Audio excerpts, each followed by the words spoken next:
Hey guys, out in the garage today and I'm working on the 2016 Ram. This truck has been really reliable, but just recently it left me stranded. I just went to the gas station, filled the tank, got back in after paying, and it wouldn't start. So I'm just going to go over my scenario in case one of you has a similar problem, and I'll show you what the solution is.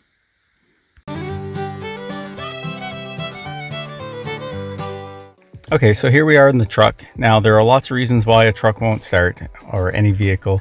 You can have dead battery, blown fuses, faulty starter, bad relays, bad fuel pump, so all kinds of reasons. Now what I'm going to show you is the no crank, no start issue that I was having and how to identify it and how to repair it.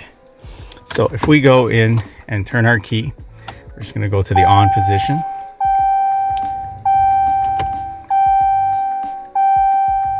So we can see there's no warning lights or error messages. I also ran my scan tool and there's no stored trouble codes. So as far as the truck is concerned, everything is fine.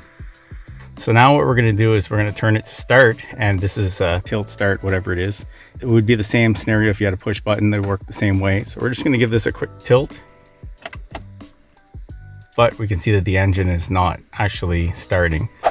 Okay, so in this case, I suspect that the problem that I'm having is a sticking starter, or a starter that's starting to seize. Maybe it's getting a little rusty inside, or parts are just worn to the point where now it's occasionally starting to seize up and stick in places.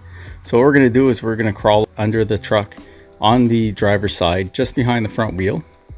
Okay, so you can see we're just behind the front axle, and if we look up just above the drive shaft here, the coupler, you can see this guard, and there's your starter. So just behind this header here and the frame, fairly easy to see. So what we're looking at is this part of the starter. So this is the actual motor, and you have just on the top of that what people refer to as the solenoid. So it's the actual actuator that tells the starter to run, but we want to hit right on the motor. So we're going to grab a little hammer. So without getting mud in my eyes, I'm just going to get in here and give this a couple of taps.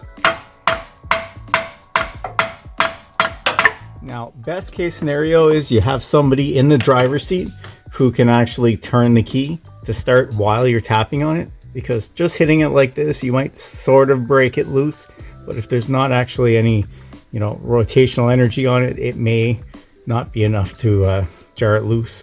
But I'm just going to give that a couple of taps. I'm going to head back out. You may have to go back and forth a few times if you're alone, but that should loosen it up. So we're going to head back up top and give it a try. Okay. So we're back up in the truck. Got the key in, and we're going to try turning it over.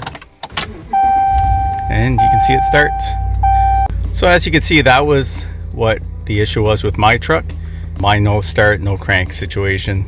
But like I said, there's other variables that could come into play, other issues that could stop your truck from starting, but this is what happened in my case.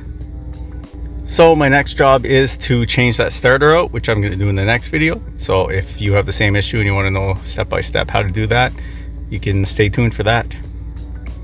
Otherwise, if you found this video helpful, I appreciate it if you gave it a thumbs up.